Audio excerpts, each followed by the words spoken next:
How to deal with a child who doesn't care about consequences. Hey there, I'm Charlotte Recaliful teaching for you. Thank you so much for joining me. Today I want to talk about consequences because most often we think that our kids don't care about them, but they actually do. A lot of the times the reason that they're not paying attention to us or to the consequences is not because they don't care, but it's everything to do with the fact that they are struggling to either self-regulate or they don't understand the difference, the connection between the problem and the consequence, or they just don't see that connection. So either way, there's a gap there that needs to be met for them. So it's really important for us as educators and parents to understand what that gap is, what is causing those problems, and why our children seem like they don't care about the consequences, when in fact, more often than not, they do. So regardless of the situation, we need to be able to talk to them. We need to be able to show them that we care, and we need to come at this from a place of compassion. So if you implement the strategies that I'm going to outline for you today, I guarantee you that over time you're going to build that connection with your child. Okay? Because the goal here is to explain to your children about why their behavior matters, the reason behind why it's important for them to take responsibility, not just to get away with it. And for them, we also want them to learn how to think deeply about their reactions so that over time they learn how to trust themselves, their reactions, and how to be able to just manage it. So let's do this. The first step is punishment versus teaching.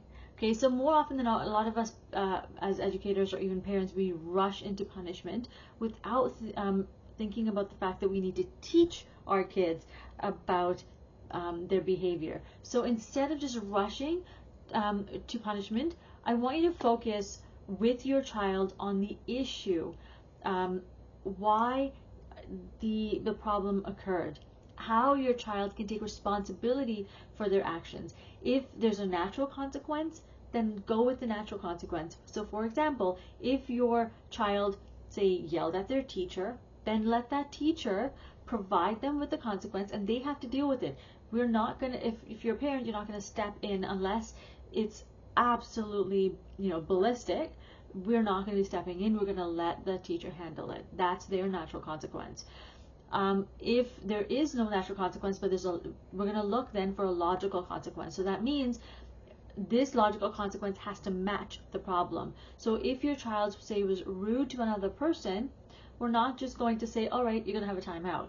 It's we're going to apologize to this person, and then we're going to figure out a way to make it up to that person. Now, when I say rude, I am being very general, right? I'm assuming that the other person was being nice to them and they were actually being rude. Now, if the other person was being mean and then they were standing up for themselves, that's an entirely different situation, okay? I just want to be clear with that part there. The next step is provide choices. So most children they tend to feel like they don't have a choice in their life. They don't have any agency over their life, and they just can't wait to grow up so that they can make decisions for themselves. So let's help them with that process right here. Let's allow them to make choices about a specific situation so that they don't have a big blowout, and they actually learn how to they have to deal with the consequence naturally because they've made that choice. So here's how we build their ability to make good decisions, but we also build in a natural consequence. So you might want to check out the link, because in the description where it says full episode, I actually write down an example, but I'm going to say it out loud to you too. So the example is, you can do your chores now and then go out with your friends later, or you can wait, watch your TV, and then do your chores later, but that means you won't have time to go out with your friends. You make a choice for yourself right now. Do your chores, go out with your friends, or hang out and watch TV and then do your chores later, but no friends. You see, That means if they really wanted to hang out with their friends, you can't do that. If they get angry, well, you made that choice for yourself, right? So this, you want to build in that consequence there. The third one is foster connections. So develop a connection with your child. Now this doesn't mean just preparing dinner and putting it on the table there for them. It's actually talking to your child, getting to know what they're interested in, who they are hanging out with, what they're doing in their spare time, because that way you'll know what's going on in their life.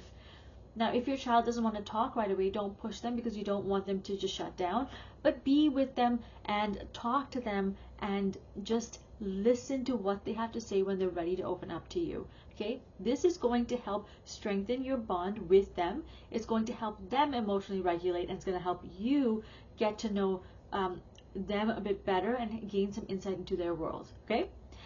The fourth step is to set expectations. So teach your children about how to make good choices. Then set clear guidelines about what is expected and how you're going to help them achieve it. And when you're doing this, I want you to be as specific as possible. Don't just be vague. So when I say vague, I'm saying don't just say, be good today. That doesn't help anybody.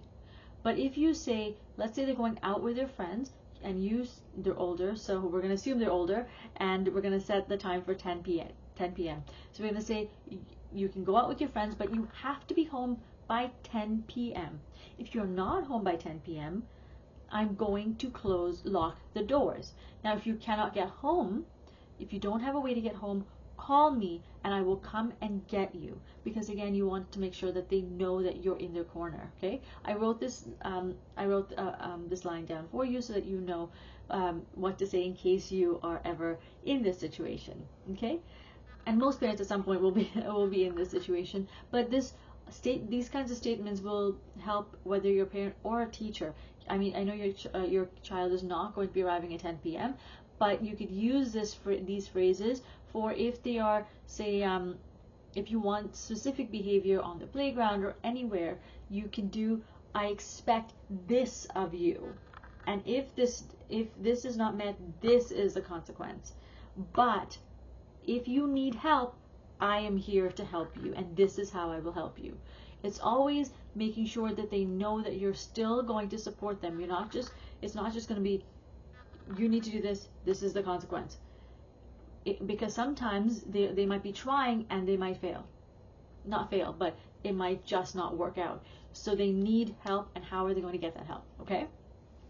So let's recap really quickly what we've talked. Oh no, before I recap, I forgot. If you go to the link in the description where it says full episode and go to step number 4, I actually am giving you a free resource. It will help you teach your children about how to make good choices for themselves. This is for younger children, but you could use the concepts for older kids as well. Okay, you might not be able to use every single poster or anything there, but you will be able to use the concepts to teach older children. I just wanted to be clear in case you download it and you think, oh no, it doesn't work for me. Read through it, and I'm sure you can get some insight from it. And if you're struggling to figure out how to help your older children with it, then just send me an email and I will be more than happy to get back to you, or send me a message if it's on YouTube, and I will get back to you about that as well. Okay. In the meantime, we're going to recap really quickly. We've looked at the importance of understanding why our children feel like they don't care about consequences, when like I mentioned, they actually do. Most of them do. And we looked at 4 ways to help our children through this. Number 1 is punishment versus teaching. Number 2 is provide choices. Number 3 is foster connections. And number 4 is set expectations. So when I say set expectations, I'm talking about clear expectations. All right. Thank you so much for joining me today. I hope you had a wonderful time. I know there was a lot to cover today, but I'm so happy that you were here. Remember to create, experience, and teach from the heart, and I'll see you again, same place, same time next week. Take care, my friends. See you.